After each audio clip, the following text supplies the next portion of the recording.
begin, let's say our blessing for study. Baruch atah Adonai Eloheinu melech haolam asher tishanu mitzvotav v'tzivanu la'asok Torah. Amen. So we are engaging in Torah. So the question that a lot of people, first, some people say Jews don't believe in anything life after death or the afterlife. And others say, other people want to know, is there such a thing? And so, yes, it's quite elaborate. It's been going on for thousands of years. And I'm going to trace like the history of it and tell you all the different views that develop. But then I'm going to end with what exactly religious people believe today. They have a very firm belief in the afterlife. They call heaven Olam Haba, the world to come, or sometimes they call it Gan Eden, which means the Garden of Eden. They definitely say there's another realm, and it evolved over the centuries and in different eras to become more elaborate or less or whatever. Now, there's, I think, two ways you could look at this. One way is that people, started thinking about it, or they copied from other religions and they incorporated it into their belief system, or that the writers of the Torah did not have a concept, and the mystics who always existed were not included in the writing of the Torah, because the Torah is a very pretty much nuts and bolts thing. There is a faith element, believe in God, but there's not a lot about mysticism or the next world or Kabbalistic ideas in the Torah. And the Torah, so the writers of the Torah were much more about the life today, practical life but they did have a concept that is mentioned in the Torah. Now, if you got my notes, those are like an abridged of what I have. And if anybody wants my entire document afterwards, which is in a lot of detail, I'm going to be happy to send it to you. There was this word called Sheol, spelled S-H-E-O-L. That is mentioned where the dead people go, but it wasn't like a paradise or anything like that. It was more like Hades. It was like an underworld where all souls went. And there was this concept, there was the celestial realm where God existed, there was earth, and then there was Sheol where everybody went when they died and just existed there. And they talked about, there's 3 levels of energy. There's the vigorous energy of your neshama or your life force when you're alive. Then there's when you're sick and you're weakened. And then when you die, you don't really die. You become like a ghost. It's called a Raphaim, are the ghosts who live in Sheol. Now, so they mention Sheol, and also in the book of Samuel, there's the story of King Saul, who's at his wit's end, who's losing wars, who's losing power, and he gets a witch, you may have heard of this, the witch of Endor, to conjure up and bring Samuel back from Sheol to talk to him. Samuel, as the prophet, had died, and Saul gets the witch of Endor, which is in the Torah. It says you're not allowed to use a witch or a sorcerer. So he breaks that commandment. And he brings, and when did King Saul live?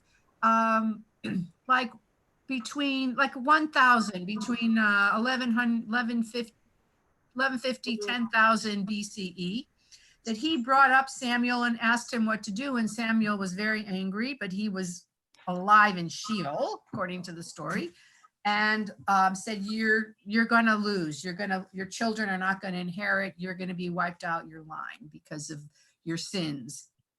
And so Saul actually asked ultimately in war, has one of his servants kill him. He dies because he's so heartbroken. It's kind of a tragic story, but that's Sheol. That is the very first, mention, and there's no punishment. There's nothing. I mean, though, if you think about the Torah, there's a lot of punishment in your life if you don't follow the commandments, according to the Torah. Robin, did you have a question? No, I'm putting my hand up. Okay. So that's the beginning of the biblical sources. Then if you know about Ezekiel, the prophet Ezekiel, who lived around he was around for the destruction of the temple. So that's 586 BCE. He had this vision of resurrection, that the dry bones would come out. And suddenly this idea of resurrection, which some Orthodox Jews do believe in, but we know Christianity has a whole thing about resurrection. He has a vision of resurrection. And so then the idea of at some point when there was the Messiah would come, there would be the resurrection. And so that started to be incorporated into the thinking of life after death, that you would die, but that you would be resurrected. Then after that, in Isaiah, who lived around the same time, but they were totally different. It's interesting. Ezekiel was one of the priests. He was of the priestly class, and he was actually taken to Babylonia, during the destruction as a slave, and he lived in Babylon, which is Iraq, as we know. Ezekiel lived there, but Jeremiah actually stayed in land of Judea and then went to Egypt. They had totally different views of life after death. And Jeremiah felt this idea of divine retribution, that the wicked would be punished and that the good would be rewarded. And Ezekiel had some of that too, but it was much more Jeremiah talking about it. Both of them talked about in very specific ideas that a person who sins will die, not anyone else. Because we know in the Torah it talks about the sins of the fathers being, on for 4 generations. That's not that.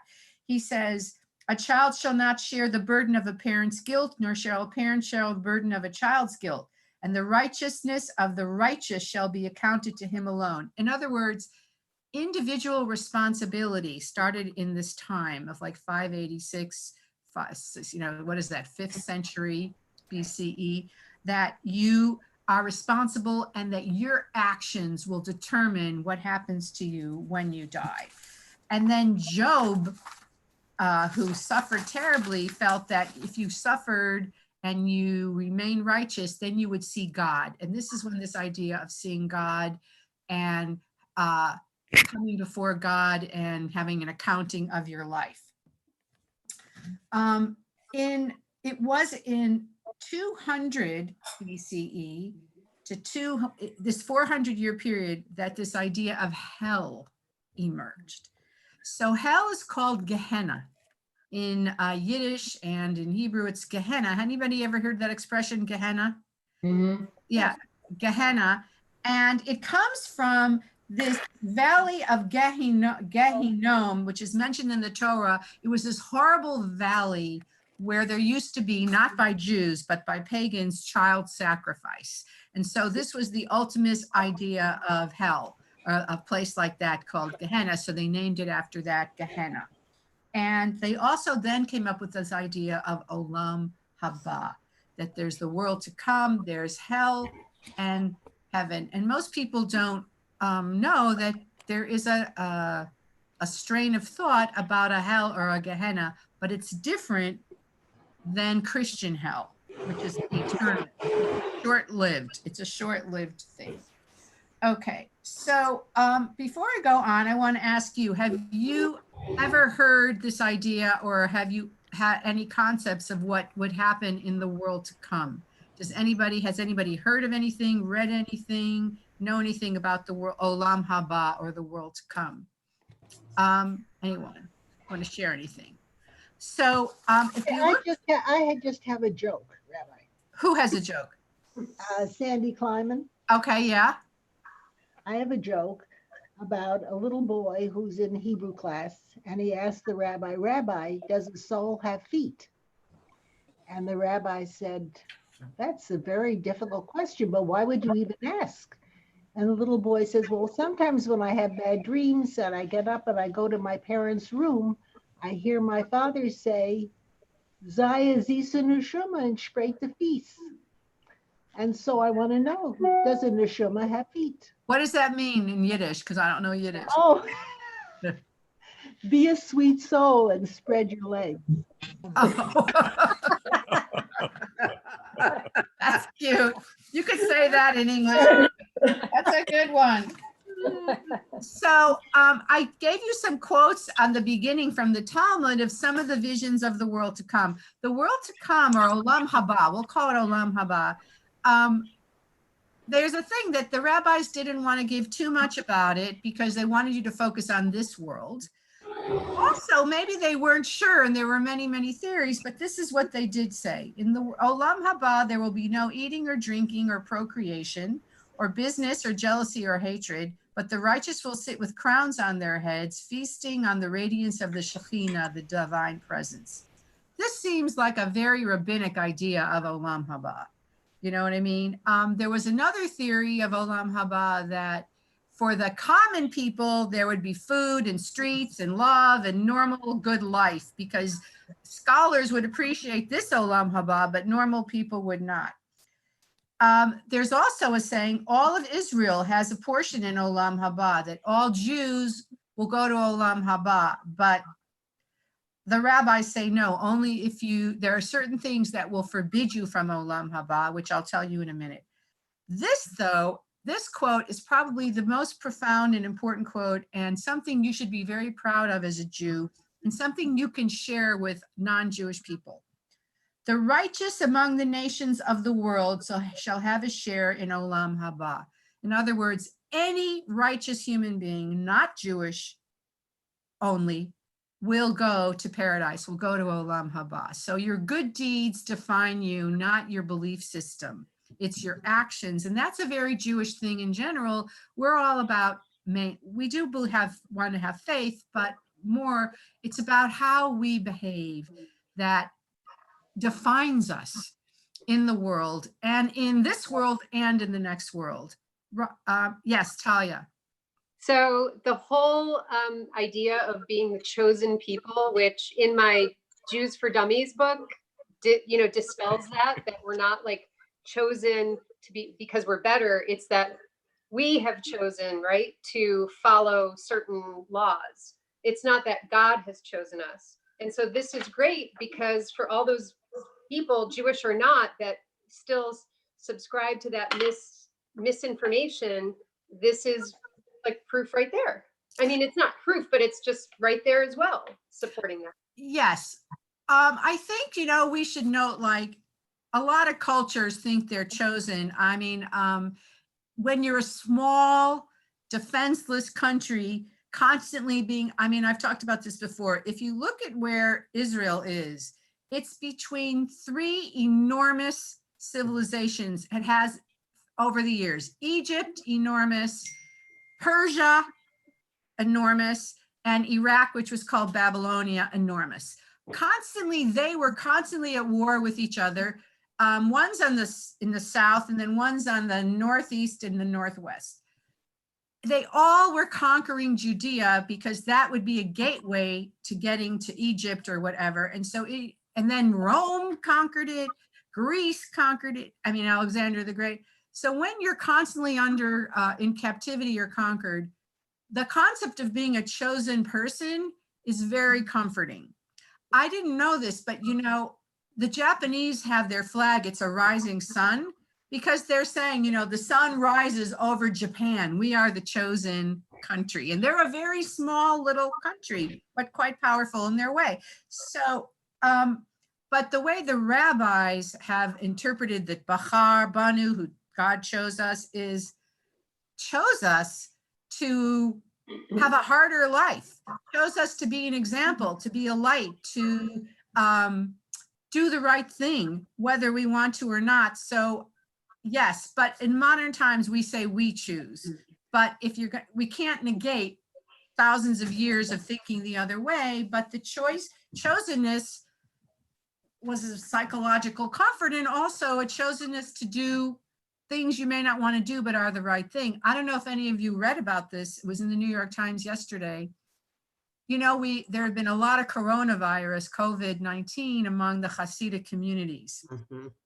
And they have now thousands, we're talking like 10,000, have been, they're donating their plasma to hospitals to try to help other people. And if you read the article, they all called upon each other to do it. The rabbi said, we need to do it. And they said, because we believe in chesed, and we believe in making something good out of something bad, that we are obliged to find some good in this, that we had it. And so we're giving plasma. And like they said, the hospitals are inundated with Hasidic people, men and women, going to donate plasma. So that would be a chosen mentality. You know what I mean? I had Corona, but I've got to do something about it. So, and we can be proud of that kind of idea in terms of that. So this idea that you would be rewarded for this behavior really comes in time of rabbinic Judaism. So rabbinic Judaism really starts. Yes, Miriam.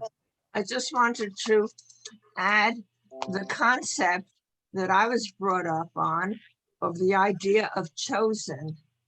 We are chosen people, even though the words chosen does not appear in the Torah itself, except when we go up for an aliyah, we say, Ubachar Tabanu, Yeah. have chosen us. We were chosen to do mitzvot. Right. For that, we were chosen. We were chosen for chesed, to do loving kindness to others, not necessarily other Jews. And for those reasons only, we were chosen. Right. But it doesn't mean other people are excluded, cannot do that, and would not be blessed for that, because we learn that the righteous of all will go to Olam Haba. But you're right. That is our particular mandate as a Jew. If you choose to become a Jew or practice Judaism, your mandate is to practice loving kindness and good deeds, and have compassion. So that, and study, and there's a lot of things, but that's the mandate that you are accepting as a Jew. If you don't like it, then, it can be a burden, but that's what it is. So when the rabbis, and really it's, so interesting. There's the Book of Lamentations has anybody ever read the Book of Lamentations? By Jeremiah? No, maybe it's by Jeremiah. It's its own book. It's read on Tisha B'Av, which is when we remembered the destruction of the temple. Of course you wouldn't read it. I studied it. I mean, maybe Lynn read it in rabbinical school, right? I read it in Jewish day school. Okay. So Good. what is the Book of Lamentations? Lynn or Jody, you want to share? About the loss of Jerusalem. Yes, but Lynn, you're muted.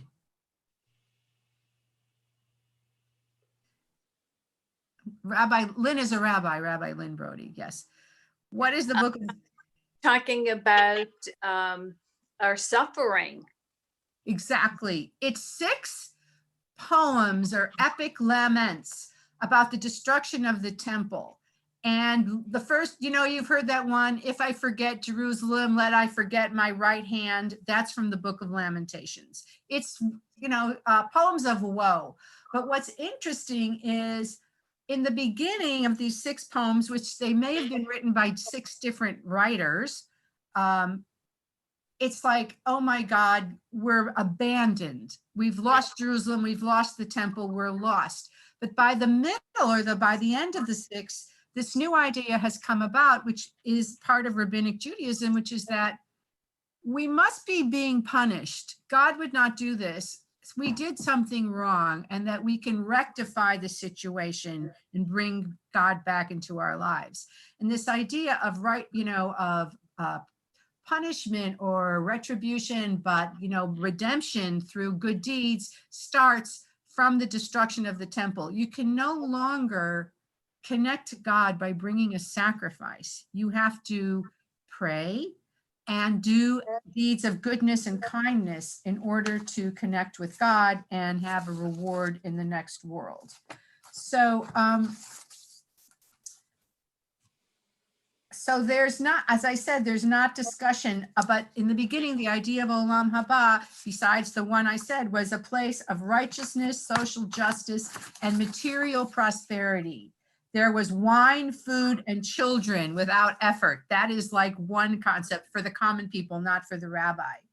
And then they said, now this part was interesting. Then the mystics started contemplating more what Olam Haba would be like. And this is something, I don't know if anybody, certainly in the 80s, 90s, there was all this spirituality and, writings, and they talked about this. I've read this in non-Jewish, texts, this idea that when you die, you have a life review, that you review your life and see everything you've done, good and bad. And I've read somewhere, every time you wronged someone, you felt the pain you caused. You reviewed your life. And if you've read any of these accounts of near-death experiences, they have talked about a life review in that other realm or whatever it is before they came back. So, and then they say that will decide if you will stay in God Eden, you will stay in paradise, or you will go down to Gehenna. Now, the rabbis had 903 different kinds of possible deaths that a person could experience. But the most beautiful death that they talk about is where it's like a kiss, and it's like they said, death is like a hair being pulled out of warm milk. That's a very interesting image, that your soul just lifts out like warm milk and there's no pain, or you sleep. And they had this concept, and the most righteous people would have that kind of death. They also had the superstition that if you could not die while you were studying Torah, and if you, there was a story about a rabbi who knew he was going to die, and he studied Torah because he didn't want to die, but finally something happened for a moment and the angel of death came. These are these midrashim. I think it was David, no? Who, King David?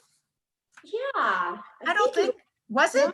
Maybe it was. I think I read it recently, and he was told, so he studied, and then he was, I forget what he did for a minute. Oh, he went up a ladder or something, and that's. And he died. I mean, it's a midrash. Yes, a midrash. Yeah. This idea, Yeah. right? Okay. There's also this idea that, and this is part of what the Orthodox believe today, that when you first die, your soul is confused and doesn't know if it should stay in the grave, go up, or stay around the family. And so your soul is kind of near you. And in Orthodox, when someone dies, you open a window so their soul can leave, because otherwise the soul is trapped. So this idea that the soul lifts out and then is confused about where to go for a little while before going to where it's supposed to go to. Also, I've talked to, this life review and this accounting, I've talked about this before, but I don't know if everybody in this class heard it, that you're going to be asked 4 questions when you die by either the heavenly court. These 4 questions, does anybody know what they are? Have I told you in your class? Okay, Susan. Well, the first question will be, were you honest in your business activities? And I think that comes from Shabbat 31a in the Talmud. Then the others, have you taken time to just correct me if I'm wrong, to study? Another one is to make children. Did you believe in the Messiah? There you go. Yeah. Did you hope for the Messiah? Did you hope for the Messiah? So if you look at these, none of them are, did you keep kosher? Did you even observe Shabbat? They don't ask you that. They don't ask you about any rituals at all. They ask you about behavior and kind of creation. So it's, were you honest in your business practices? Did you try to have children? And as I say, I think that means, did you nurture people? Did you, even if you didn't physically have children, did you nurture others? Did you nurture something for another generation in some way? Did you study Torah? And so that's, did you learn? Did you enrich yourself? Did you understand, our heritage and our laws? And did you hope for the Messiah, which of course is, do you have hope for better times? I mean, right now, that's a very important thing, to have hope for better times, whether we literally believe in the Messiah, which they did then, or we believe in a better time. those are the 4 questions that the rabbi said you'll be asked. So those are the 4 questions that you have to be conscious of in your life. Okay, so these are the, yes. Can you explain what this whole Messiah concept is? Good question. The what? What does it mean, the Messiah? What is the concept? Okay, so literally, it means that a man will appear. He'll come on a white donkey. He'll be announced by Elijah the prophet, and he will bring peace, total peace to the world. No war, food, prosperity, peace for everybody in the world. And all the Jews will fly on clouds or find a way to come to Eretz Israel, to the land of Israel. You will come to Jerusalem. You will come and we'll all be together in Israel. And that is why the Christians think the end times have to be where all Jews are in the land of Israel. And that is a lot of the reason that Christians support Israel, because they want the end times when everybody, well, Jesus, they see it as Jesus coming back. Some people say the world has to be really good for the Messiah to show up. There was a weird sect that thought the world had to be really bad for the Messiah to show up. And, you know, sometimes, you know, if you remember in Fiddler on the Roof, when they're being kicked out, they say, Rabbi, wouldn't this be a good time for the Messiah to show up? And he says, yes, but we're going to have to wait for him somewhere else because he's obviously not showing up now. There was a false Messiah. Have anybody heard of Shabtai Tzvi? Anybody heard of who that was? Yes. Yes. Who wants to talk a little about it? Who knows about it? Sue, do you know? Susan Kasamasima, do you know about Shabtai Tzvi? He was just in the 1st century. There were a lot of false messiahs during that century. No, he was in later. 1660, Okay. actually. He was I'll later. keep my mouth shut. No, that's okay. Susan, do you know? He was in the 17th century. A lot of Jews believed in him, and he ended up as a false Messiah because he went to visit the Sultan and he converted. Didn't he convert to Yes. a Muslim? So he was a mystical guy. He was originally from Turkey. For some reason, this other guy, Nathan, his name was, declared him the Messiah, rode him into Jerusalem on a white donkey. And the whole world of Jews in Europe believed he was the Messiah. It was a insane thing. Hasidism came out of this because people were devastated, but people were selling their property because they said, I'm going to be transported to Jerusalem. I'm going. They gave up their businesses and whatever. He was like a phenomenon all over Europe and the Middle East. And the Sultan of Turkey felt him to be a big threat and threw him in jail and then said to him, you either convert to Islam or I'm having you killed. So all the rabbis came to him and said, well, you have to die. You'll be resurrected. You're the Messiah. You're the Mashiach. It's, you know, you'll do it. And he said, no. And he converted to Islam, devastated, you know, hundreds of thousands of Jews. And it was like a horrible phenomenon. And people were distraught and their lives were ruined. And then after that, like right at the end of the century is when the Baal Shem Tov came with the Hasidic idea that just kindness and goodness and love of God and joy, because people were so depressed, will bring you closer to God, and that is the path to God. So the Hasidic movement was kind of a result of this horrible false Messiah phenomenon that it's hard for us to even fathom today. So that was the idea of the Messiah. Comment. Yes, Robin. Oh, my mother was told when she was dying that she couldn't be cremated because her body had to be there for the Messiah. Yeah, to be resurrected. Right. Well, you know, I think that because of the Holocaust, we don't really hold to that anymore because so many people were cremated, but we still believe their souls are pure and that if there were a Messiah, they would come back, if you're going to believe that way. Miriam. And I also want to add that a lot of Orthodox Jews even in who die in Beverly Hills today from Beth Jacob Temple on Olympic. They are flown to Israel because they believe that they want to be in Israel, especially near Jerusalem, when the Messiah comes. That's right. So they'll be resurrected in the land. Exactly. Yes, that's true. A lot of people are buried in, from America or other countries for that. So that was, and they talked about what you would spare you from Gehenna, from going to hell, would be tzedakah, charity, humility, visiting the sick, teaching Torah. I love this, to the son of an ignoramus, observing Shabbat, and in one,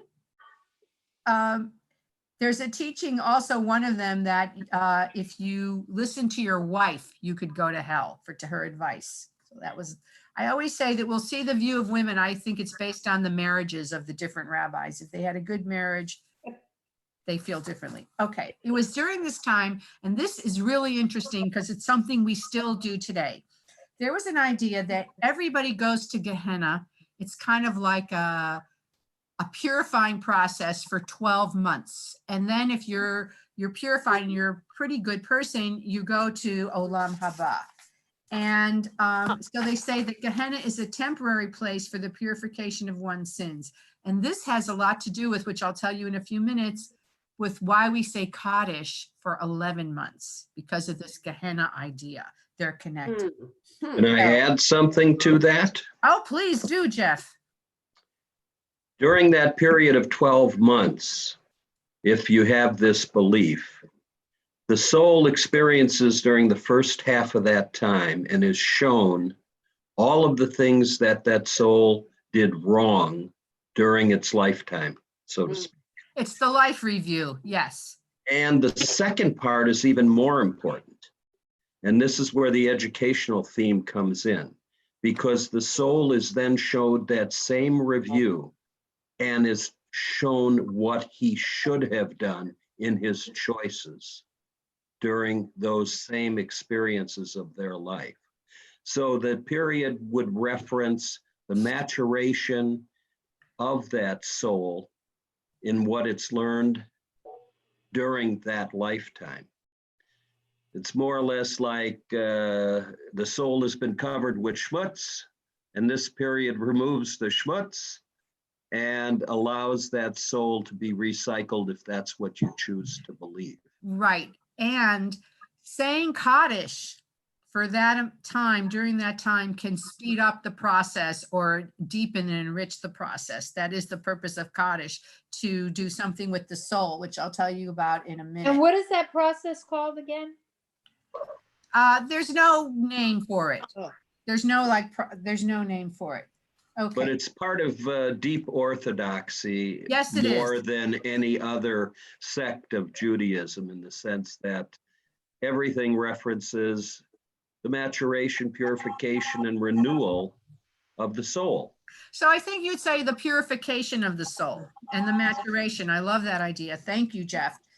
In the medieval times, which was rampant all over in Christianity also, this idea of dibbuks and devils and terrible punishment in hell came into it, but it was very medieval, and there were all kinds of torments, which we don't need to get into. But as you said, Jeff, the Saja Gaon, which was a great medieval rabbi, said that it was to polish the soul in that time. The idea was to polish the soul, and that your life either polished your soul as well. It could further polish it in this Gehenna time. And that if you tarnished your soul so deeply, you could never get out of there. And that was the whole idea. And So the Kabbalah, yes, Sandy. Christians picked that up in the period of purgatory. Yes, they did. And that whole aspect led to the Reformation, because people were told you could pay priests to pray more. Right. The way for priests to get more money and become corrupt, but that would help get your loved dead ones out of purgatory and into heaven. Exactly. Then came the Kabbalah, which then went very deep into the soul and said there were 5 parts to the soul, 5 different parts to the soul. And one was called Nefesh, which is like the life force. One was called Ruach, which is the animal soul for your appetites. And then the Neshama, which is the bridge between human and divine. That's your highest part. And then there was the pure divine force, and then uniqueness, your uniqueness. So there were all these parts, and each one of them you had to work on and was part of you. And when you died, the animal parts stayed in the grave, but the other parts ascended.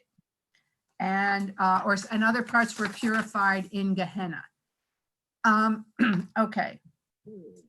This was interesting that they said when the soul separated from the body, and this is something I think, Jeff, if you know about Orthodoxy, you'll know this to this day.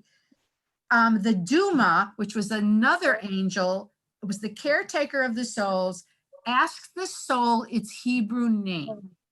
You have to know your Hebrew name to get into Olam Haba. And they say the shock of the death causes amnesia, and you have to remember your identity.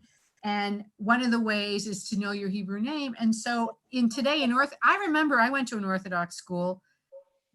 Children are told you have to know your Hebrew name for when you go to Olam Haba. That's going to be your entrance to your Hebrew name. So that But was it's like not just your name. It's also your family structure.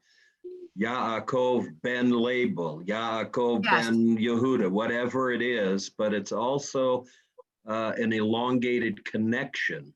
Yes, but that is with considered your Hebrew Judaism. name. Yes. It's not like, like I'm Sarah Leah Bat Aryaleb, and I had my mother, Varashka Brina. So I have, I do. And when I sign a ketubah or I sign a conversion, I put my full Hebrew name, Sarah Leah Susan Lee Bat, daughter of, and then my father's Hebrew name and my mother's Hebrew name. So Right. at least, yes, Merle. Can we go back to 1 second to the 11 months Kaddish? Yes. Why do we not say it the last month? I'm going to tell you in a minute. That's my closing when I tell you. Okay, never mind. I'll tell you now, but then I'll tell you again. Because if you're a little purer, you don't stay the whole 12 months, and you don't want to assume your loved one needed a whole year, so you do it for 11 months, and you assume they didn't need. Okay. Talk about optimism. Yes, optimism. Okay, so you have to know your Hebrew name. Also, in Kabbalah, they believe in reincarnation. They believe it's called Gilgul HaNeshamot, or the cycle of the souls. They believe in reincarnation, and that whatever your soul's still needs more refinement, it hasn't been purified enough, you have to come back and have another life. And they do believe, some of them, that if a child dies or a baby dies, it's because it had such a pure soul, it only needed a little bit on this earth, and then it could go back. And they also believed that there was a soul called, what was it called? The Ibur, which was a soul that only needed a little bit of refinement, so it would inhabit a righteous person's body with them, so that they could benefit from the righteous person's good deeds. So there was this whole idea about that you would come back and, past lives. I actually read an amazing book by a Hasidic rabbi who believes in reincarnation. And this book is about how during the Holocaust, there were so many Jewish souls, snuffed out, so many lives killed at once, that when the souls reincarnated, there weren't enough Jews in the world. Some of them went into non-Jewish bodies. And he tells the story about all these non-Jews who have memories of being Jewish, who believe they're Jewish, who convert to Judaism, who feel Jewish. And he says, these are these Jewish souls that came into them. And he has story after story in a book that he published about that idea of reincarnation and souls. Also, there's that book by Brian Weiss, Many Lives, Many Masters. That's an amazing book about reincarnation that I highly recommend. It's fascinating, and it's about a very secular Jewish psychiatrist who discovers one of his patients remembers many of her past lives. and starts to investigate reincarnation and is convinced that reincarnation does exist. It's What's called, the You it's know, called there's a, Many Lives, Many Masters by Dr. Brian Weiss. It was there's written, an, yeah, there's a question that I've never seen answered in a direct way, which is once the soul has achieved, let's say, its period of education in its 12 months, where does it go? And I've heard the term guff, which is a storage area for souls. right. But the most important question is, how is the decision made where the disposition of that soul is to go, into whose body and when, and why? And So, the overview of who's responsible for that. Is there a Sanhedrin of soul searchers who finds the appropriate body? Or, you know, we don't have any idea once that soul is released from its refinement, so to speak. How is it judged to be ready, or who does it go to, and why, and So- when? So in Brian Weiss's book, and it's a fascinating book because he says, because this woman remembers the time between lives, she said, you're resting, you're educating, and then the Midrash says that the soul chooses who to be born into for its own growth. The soul chooses his or her parents 40 days before the soul is, before the person is conceived. The soul chooses because the soul knows what's going to happen and what it needs. And so there's this idea that the soul, that we chose our parents. There's this idea, mystical idea, whether we want to accept it or not, but it's the soul's choice to go somewhere. So that's what the tradition says, that it's not like God or an angel or whatever.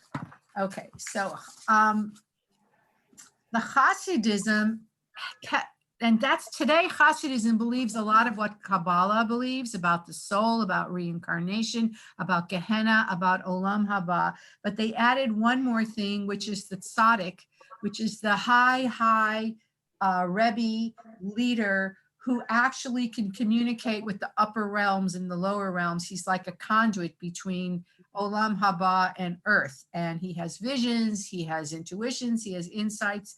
And they say that the Baal Shem Tov, who started the Hasidic movement, Baal Shem Tov means master of the good name. It means he knew God's secret name, that he could communicate and he could envision what was happening in the upper realms. He could understand what was going on.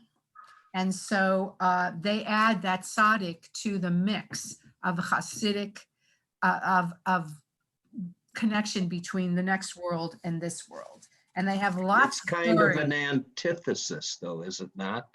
What do you It's mean? an antithesis of the meaning of the Baal Shem Tov, who abandoned rite and ritual and knowledge of the Torah for intrinsic goodness and understanding of what a good life is to mean.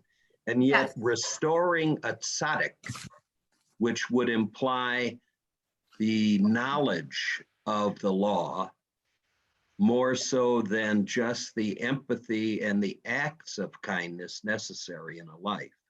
It's at odds with each other from the beginning of the Baal Shem Tov, abandoning ritualistic religion for emotional feeling. Well, he And didn't really abandon ritualistic religion. What he abandoned, from my understanding, is this rigid, scholarly devotion to Gemara and Talmud, where the only valuable people were the people who picked apart the letter of the law to such a degree. He never abandoned following the mitzvot or practicing Judaism in an orthodox way. But for the common man, you know, they were called the mitnagdim. They were against the Hasidim. There was like well, the mitnagdim were all about yeshiva and study and asceticism and for the common man, Judaism for the secular working man, the peasant, Yes. who walked the Was streets at the Hasidism. time. That's Now we Hasidism. consider it the most extreme kind of Judaism compared to all the other ones, the Enlightenment and all the changes that we've made. So here is what Orthodox believe today.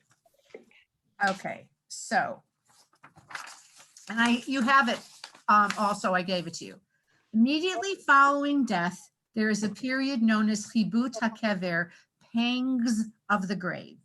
During this period, the soul is confused, lingers around the body, and tries to get back to his home and be with his loved ones. After this, there is a maximum of 12 months in Gehenna, which is a realm described as fiery, where the soul is purified of its sins. I love what Jeff said about you have a life review, you see what you did wrong, and you see what you could have done and should have done. The custom of reciting Kaddish for one's parents for 11 months was instituted by Rabbi Moses ben Israel Iserles of Krakow in the 16th century. His rationale was that since 12 months in Gehenna was the maximum punishment for a sinner, one would not want to assume that one's dead father or mother had been allocated the maximum punishment. After being purified in Gehenna, the soul goes to Gan Eden. The perfectly righteous don't have to pass through Gehenna. The completely and unrepented wicked one are cut off and have no portion in Olam Haba. Gan Eden, they call it Gan Eden, the Garden of Eden, is viewed as another transitory phase. Okay, so and then you go to Gan Eden and then Olam Haba. There will be physical resurrection, after which the souls will reside in a spiritual state of existence in the Olam Haba. Okay, so the Orthodox say Gan Eden is where you go after you die. It's the Garden of Eden. It's this place of perfection. And when the Messiah comes, then we're all in Olam Haba, which is like even a higher realm and closer to God. So there is an idea of and this is what Orthodox people believe today. So what do we believe? What do, and I think that, you know, the thing about Judaism is you can believe whatever you want. But there are, you know, there are beliefs, this idea of a soul, of a Jewish soul, of reincarnation, of ascending. I mean, also this idea, I've said it before, that the body has a soul. No, the body doesn't have a soul. The soul has a body, and the soul is eternal and continues to develop. Is a very beautiful and comforting idea. And I think many of us have had spiritual experiences or glimpses or glimmers of some possibility of that actually being the case. So yes, Jeff, did you want to say something? Well, I was just thinking of the discrepancy between we as creations and the angels. Yes. The angels are soulless. Yes. And they are automatons and don't have the intrinsic ability of free choice that we with a soul have. And the idea that these soulless angels reside in communication and close contact with God seems a discontinuity to me. Yes. We are attempting to arrive there through good works and purification and righteousness and growth. And yet we somehow have to earn it. It's not freely given as it was, in a sense, this presence to God. Okay, before I comment, does anybody have a comment or response to that? Talia? Yes. I thought that it was that it's through your life that you soil that you have to have people say the 11 months for you, so that if you live a good life, then there's no weight of that. Like there's no original sin that I know of in Judaism, if I'm not mistaken. No, there isn't. There isn't. Yeah. So, I mean, that if you live I don't want to say righteous life, but if you live a kind, loving life of service and kindness, then you're not at odds with, there's no question about whether or not you get in. But I find it so challenging where the superstitions become like who's right and who's wrong. Like the Hasidic believe, or they believe that you have to open a window if someone dies so that the soul could come out. But then we were talking last week about the Kohanim, I think, where if they even pass over a graveyard in a plane, that they have to zip up in a like plastic body bag to protect themselves from the soul. But the plain metal is not enough, like the shell of the plane, but you have to open a window for a soul to find its way out. And I find that's when people need to You ready? exercise their control over how death happens. It's like human nature to want to control things to feel safe. So I feel like a lot of these things about superstition are just about human nature wanting to have a sense of control to appease their fears about death. I'm sure you're right. And I'm sure there are superstitions, but that's why I encourage people to just read this book, Many Lives, Many Masters, because you'll see that this doctor who is totally secular Jewish, but secular, and he's through this woman, these master souls come and talk to him about the meaning of life and what the purpose of life is. And it is to be loving, kind, and it's fascinating. It is the same in all religions, basically the basic idea of goodness, compassion, kindness, and taking care of each other. But the superstitions, there are them in every culture, and we have to like sort of, step away from them if we're more rational and just think about the other stuff. Wait, Roy, did you want to say something? No? Oh, you're okay. Miriam? Just And a then quick Merle. question. A quick question, Susan. Do Reform Jews say Kaddish for 11 months? Yes. And if so, for what reason? I think some things are so intrinsic in the religion, in the custom, in the tradition that you just do it. A lot of times we do things we don't even know why we do them. Do you know why we don't name our children after, Sephardic Jews do it, but Ashkenazic Jews do not name their children after living people. Oh my God, you can't name a junior. You can't name it. Why? Because when the angel of death comes, when the angel of death comes for the older person, you don't want him to confuse the two and take the wrong person. Now, do we really believe the angel of death shows up? Right. But we still don't name people. Yeah. The Malach HaMavet. The Malach HaMavet. Right, Merle. So two things. One is my mother was a big believer in superstitions, and I never bought into it. And I'm a Kohen, and I've been going to funerals my whole life, and nothing that I can think of has happened to me that wouldn't have already have happened to me as far as life things. Lots of schmutz. Okay, but that's not the reason. That it's not like something bad will happen to you. A Kohen has to be quote unquote pure, right? Because you bless the people, and traditionally, originally, the Kohen went into the Holy of Holies in the temple, and so he had to be totally pure. So that was the reason, and it's still just carried on. The blessing, the priestly blessing, when I was in Orthodox shul as a kid, the Kohanim would put the talis over their faces and put their hands out.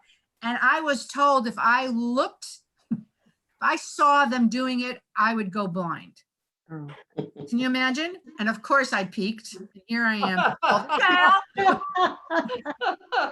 I am. But they said, you can't look, you'll go blind. So yeah, there's some of it came from logical, ritualistic meaning, like you don't want to be impure touching a dead body. If you're going to be praying for the entire community, you need to be purified. And some of it is a little, human nature, as we said. Yes, Mary. How does that relate to unveiling the stone at the cemetery before the 11th month? How does that? I guess. What's the relationship? I would think that you're saying, okay, the soul is now gone. Mm-hmm. It's ascended, and we want to remember the soul. We've said Kaddish. And that was one way of remembering the soul. Now we're no longer going to say Kaddish. What's happening here? My thing is changed. I don't know why gallery view.